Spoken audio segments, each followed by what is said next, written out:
And our chief international correspondent, Lyse Doucet, joins me again in the studio. Lyse, we were speaking a little earlier, weren't we, about the hopes, the possibilities of a diplomatic solution. Let's just pick up with that and talk about that a little bit more. Well, everyone is on tenterhooks.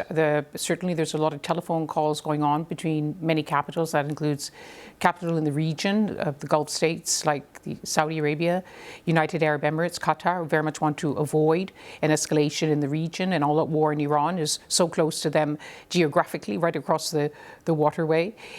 Western capitals are also really concerned. They've all called for a de-escalation, even as they say Israel has a right to defend itself. There will be this meeting in Geneva tomorrow of the Iranians, the Germans, the British, the French.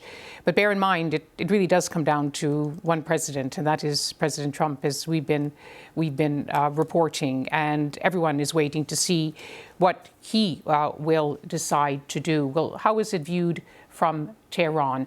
We can cross to the Iranian capital now and join Dr. Saeed Khatibzadeh, who is the Deputy Foreign Minister of Iran. Thank you very much for joining us here on BBC News.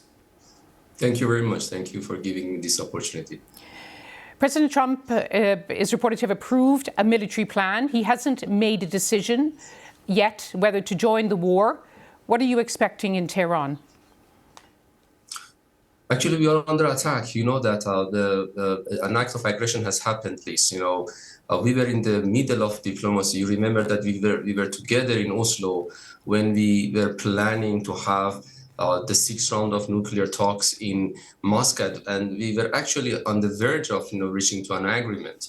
That all of a sudden Israelis decided to start an act of aggression against Iran and move on offense on Iran, and definitely to sabotage and to sabotage the whole process. There are debates inside Iran right now. We don't know exactly because the messages that we are receiving from Americans, backdoor messages, are that we were not involved, we are not involved, and we are not going to be involved. But the messages that are on public, we are receiving through President Trump's tweets and his interviews, though they are very much confusing and contradictory, but they are very much indicating that Americans have been aware, they have participated, actually they have supported this. So what are the backdoor? You mentioned the backdoor messages. President Trump says that the Iranians are telling him they want to come to the White House, they want to negotiate. What are you hearing from Washington, and what are you saying in return? No, it has been clear. All the responsible authorities in Iran have said that we have not sent this message. We have not contacted White House, though we have been contacted through different channels from the other side of the Atlantic. From the first hours of the aggression started by Israelis, they contacted us and they said that top American have sent these messages through Europeans and through some of the leaders in the region that they have not been involved and they don't want to be involved. But what else have they told you? Do they say there is a way out? There is a way out of an escalating war? What is your your option? Look, Lyse. What's happening right now is an act of aggression. We are under attack. Let's look at the way there's been 7 days of each country attacking each other. Today, No, we are not attacking each other. We are defending ourselves. But you are also striking Israel. Today, you actually hit a hospital, a civilian hospital, as you were aiming for a military target. Is there a way to end this war? Look, Lyse, try to not be biased when you are the mainstream media in Western, hemisphere are trying to cover it up, what they are doing, the atrocities, and this genocidal regime. They started the war on Iran. They attacked us. They attacked our hospitals. Numbers of Iranian civilians, hundreds of Iranian civilians have been up until now killed, and they threatened the head of a state. They killed our top commanders, and we were in the middle of a diplomacy. So why you are trying to use this sort of jargons that are on the contrary of what's happening right now? We are on self-defense under Article 51 of the UN Charter, and we are going to continue this self-defense until the aggressor take the lesson that it cannot just attack another country, another sovereign country, with or without, knowing the European countries. But you are just telling me that there is an new international law. So if we, a genocidal regime of Israel can attack a sovereign state, and then you are talking that we are striking each other. Dr. Khatibzadeh, what if President Trump decides to take the United States into the war? Iran has said all options are on the table. What do you mean by that? Look, we were on diplomacy. We are on diplomacy, and but until this aggression continues, under this bombardment, under these brutal atrocities that is happening against my country, nobody can go for negotiation. Look, the moment that this aggression stops, of course, diplomacy is the first option. But now what we are seeing and what we are hearing from Americans, that they are thinking of getting involved in this war. We think that this war is not American war, but if they would like to get into this war, President Trump will be remembered forever for a war that it was not his war, but dragged in. And this will be a quagmire, and this will be hell for the whole region. But isn't this a big risk? Isn't this a big risk for Iran? Iran is no match for the world's biggest military power, and the people of Iran are already suffering enormously. Look, when there is a foreign aggression, there is a national unity, and what you are seeing right now is this exactly national unity which is happening inside and outside Iran. This is not a matter of who has the superiority in hard power. This is a matter of resistance. We are going to resist. We are going to resist. Of course, diplomacy, please. It has been always an option. We were on diplomacy, and President Trump knows better than anybody else that we were on the verge of reaching to an agreement. And one of the debates right now is that Netanyahu, because of knowing that we are on the verge of reaching to an agreement, tried to sabotage this. I don't want to make judgment right now, but President Trump knows better than anybody else, because Mr. Witkoff was reporting to him, and Mr. Witkoff was, when we were in Oslo together, you remember, Lyse? Yes. He was sending us messages that he would like to meet us, either in Oslo or either in Muscat. But let's be clear, Khatibzadeh, because Sergeant, President Trump says there was a deal you could have accepted, and you didn't do a deal. Is there a deal that you would accept that would avoid the war? Look, there is a negotiation going on. When there is a deal, it means that there should be a package of, give and take. There was nothing on the table. There were, some text exchanged between us, and we were on negotiating some parts. I'm not here to talk about all the details.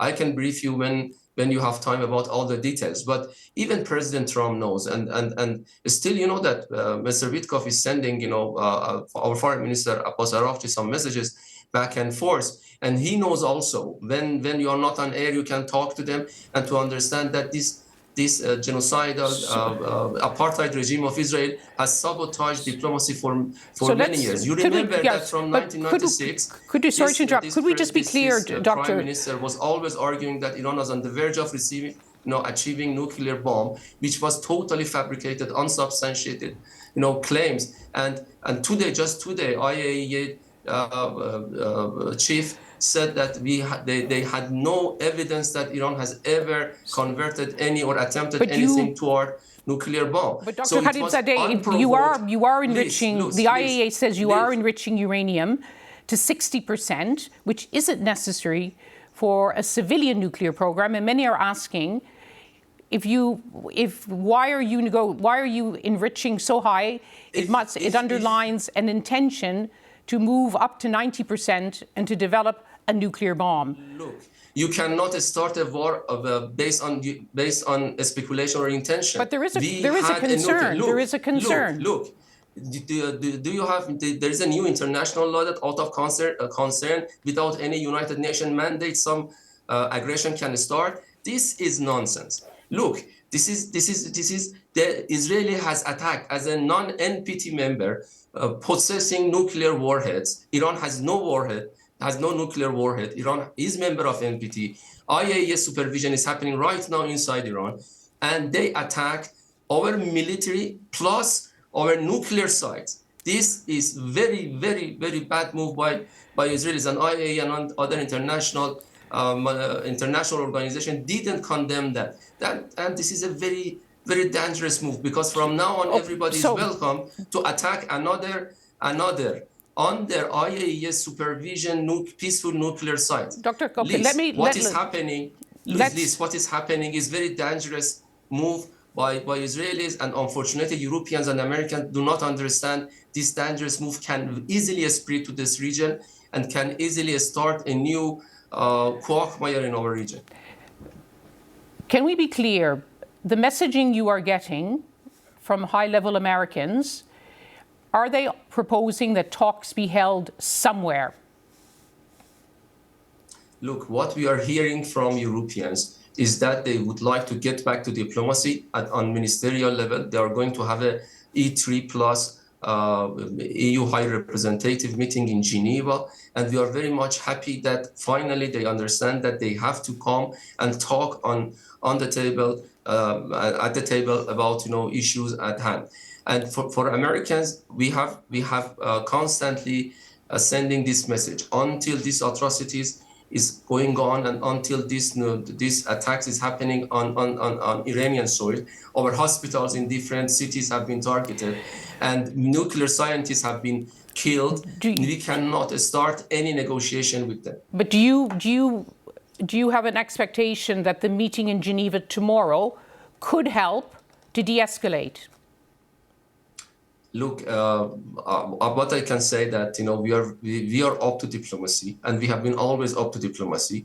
We accepting the proposal by E3 and High Representative of EU to meet in Geneva is another sign that we always welcome that, and we very much hope that this line continues. But it is different from the self-defense which is happening right now. My country is under attack, under aggression, and the aggressor should take the lesson.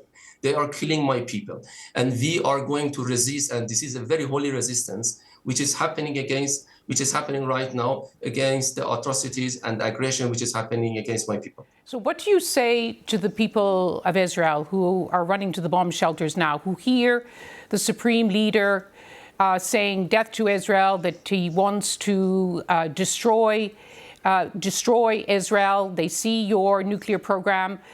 Is that Iran's ambition, that you do want to destroy Israel? These are your lists. We do respect you. These are all your words, not our leaders' word. Look, what my leaders said. We were not on the verge of any military attack or any hard move against anybody.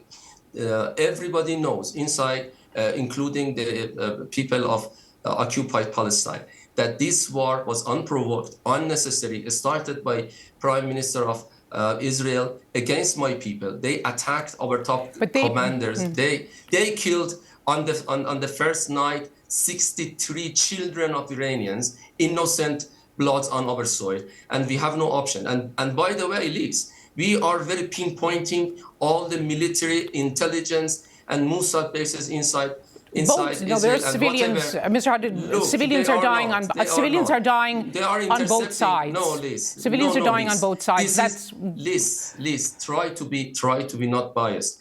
They are intercepting our missiles, here, and because Khatibzadeh. if the factual is that who started this war. If the fact is mattering, who is possessing nuclear warhead? Who is not member of NPT? Israel or Iran? Israel is not member of NPT, Non-Proliferation Treaty. Israel possesses hundreds of nuclear warheads. Israel is attacking all countries in this region. Israel has started many blood wars. Israel started this aggression. These are facts, and we are on self-defense.